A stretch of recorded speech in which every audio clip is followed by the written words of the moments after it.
Hello, everyone. It's Stephanie and Judy with Sonlight. We are here today to talk about refreshing your homeschool.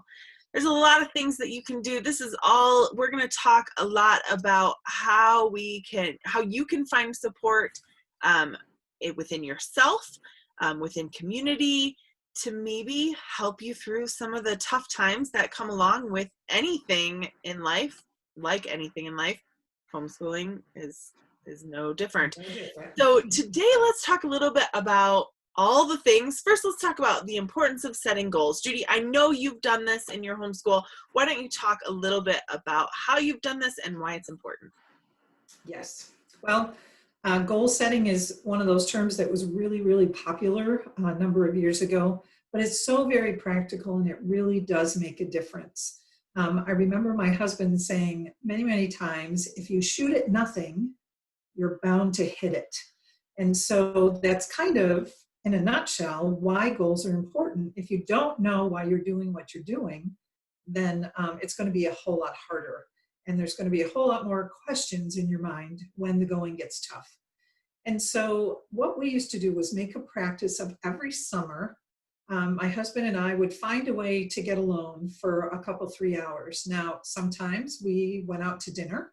Other times we just went for a walk and sat at the local park. It really doesn't have to be anything fancy. But the purpose of doing that was to spend a little bit of time looking back at the school year that we just finished and talking about each child. You know, each child excelled in these areas, each child struggled in these areas.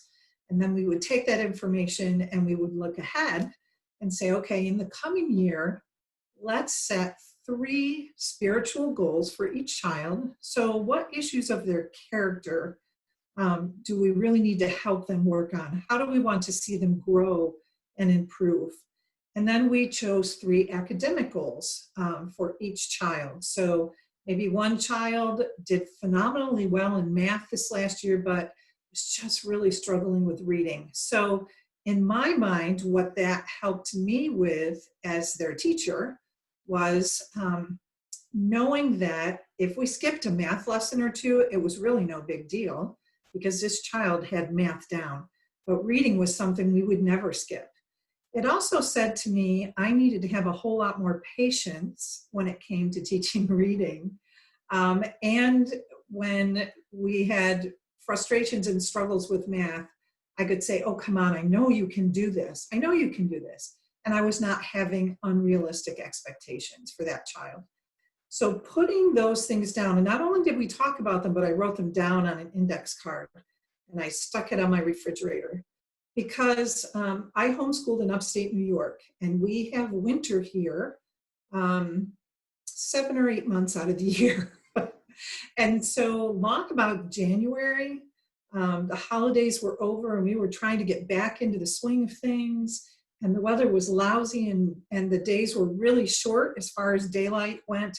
And there were days when I used to get up and think, why are we doing this homeschooling thing?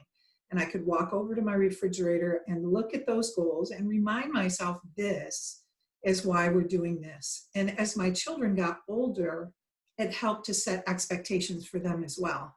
This is why we're doing this together as a team. Not just because it's a whim of mom and dad's or because the school system says you have to do this. We're doing this for these very specific reasons just for you. And sometimes did you include them or let them write their own goals as well as they got older? Certainly, absolutely, especially when they got to the junior high school years, because my biggest overarching goal was to make these children be independent by the time they were done school. Whether they went on to college or into a career or to a trade school or whatever, I wasn't going with them. As much as I loved them, I was going to say goodbye and let them go. So I needed them to be independent learners. And part of that process is allowing them to be part of the goal setting sessions. So what about mission statements? Companies, organizations, even schools have mission statements. Do you think it's important? I do. And You know, again, it doesn't have to be anything fancy. Maybe you're just not a person who's real comfortable with words. Um, and maybe you are, and maybe you come up with a really flowery mission statement and you can write it in calligraphy and frame it, put it on a wall, whatever you want to do. I think it's helpful to have a mission statement, which basically boils down your goals into one or two sentences. It says, this is why we're doing what we're doing. And this is our hope and our prayer and our dreams for our children as a result of homeschooling in our family. Very good. Well, you can hang it on your wall, or you can put it in your fridge, or you can download this and just keep it sitting with your schoolwork. So this is called Refueling Your Homeschool, and it is a free download from Sonlight. And it's basically everything we just talked about plus some things. So you can download it, fill it out, and keep it accessible, pull it out when you need it. This one is kind of nice because, you know, it, as Judy said, it has the top 3 goals, academic and spiritual, and then it also has places for you to put inspirational verses or quotes or anything, jot down memories. There's a place to put pictures of your family, which, let's face it, that focus might help too, especially when they're smiling and being just adorable little beings in the picture. Yes, in the picture. In the picture.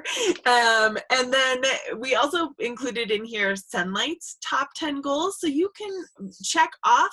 This might just give you an idea of some goals that you might want, overarching goals for your family. It also allows you to see if your goals match up with Sonlight's goals, which is beneficial. Another place for a memory, maybe it's you with your children being sweet little angels in their picture. This one is 7 Reasons I Love Homeschooling. So it's just a fun little page that you can, again, draw inspiration from. And there it is, the homeschool mission statement, as well as another place for a picture and inspirational quotes. So this is a free download on Sonlight's website, and we will make sure that this is in the information about this particular event. So it's key to helping you develop all those things and keeping them real close to you. And you know, Steph, the other thing that's really nice for is sometimes, especially if you're fairly new to homeschooling and you have family members that are like, you're going to homeschool? Why would you homeschool? Sometimes if you can't come up with a quick response, you can just hand them this little scrapbook that you've created, and you could say, this is why we homeschool. Yes. Yeah, absolutely. That's a great idea. I have it in 2 forms here, but I showed you the pretty one. This one took a little bit of work. This one's just the simple one, printed, stapled together, totally. Either way, easy to give away. So there's one more aspect besides, you know, setting goals and writing a mission statement, and that might be community. And I know, you know, I have surrounded myself with like-minded individuals who might be neighbors, who might be friends. Can we talk a little bit about the importance of community? Absolutely.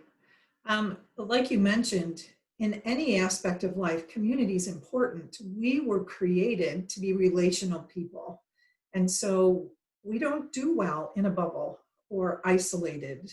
As many people have found out during these past few months, current events, quarantine is not a healthy place for people emotionally. And so community is very important. And it basically is just what you said. It's finding people who share some of your goals, who are like-minded, who maybe are on the same path as you are, or maybe they're a little bit further down the path and they can encourage you in your journey. And so I think that absolutely is true. Whether you find community maybe in a homeschool co-op, so maybe there are other families who want to get together and share some of their learning experience for field trips and maybe science experiments, or I mean, really the possibilities are endless. Or maybe you find a moms group that's just moms who just maybe once a month get together and say, let's talk about what's working and what's not working, and how can we encourage one another, and how can I pray for you this coming month. Or maybe you go online and you find Sonlight's Connections Facebook group, which is a closed, a private group. You have to ask to join, and so not everybody's looking at it. So it's a great, great place to come in, whether you're a veteran homeschooler, whether you're a veteran Sonlighter, whether you're brand new and you just got your box and you're scared to death, or maybe you're even just trying to decide if homeschooling is a thing that you could do in your family. So here's a group of people at all different points on that journey who are more than happy to share their experiences, their passion, answer your questions, offer suggestions. I so look forward. I mean, I'm retired when it comes to homeschooling, but I still love going there and interacting with people and hearing what folks are saying as they encourage one another. It's a very positive place to be. Absolutely. You know, you can find that at sonlight.com/connections. There's a link to the Facebook group, but there's also something new that we started, which is in-person groups. So you can start your own in-person group, or you can join a group that's already established, and we will help connect you with other Sonlighters near you. So it is a new thing that we're working on, and we're really excited about it. You can make it anything you want. If you want to do a book club, if you want to do a play date, if you want to do a true co-op, if you want to just have some potlucks, you know, in your yard, because we're still a little social distancing at this point, so be it. I mean, picnics, you know, you don't even have to really connect with, you know, be close to each other. Anything you'd like, we can help you connect with other Sonlighters in your area. So yeah, definitely go there and check it out. I think community is so important, regardless of, you know, what you're doing. Like I said, book clubs for moms, like Judy said, you know, coffee dates, so you can talk about what's working and what's not. Definitely community is the piece of your homeschool that might just help you over any hurdles you might encounter.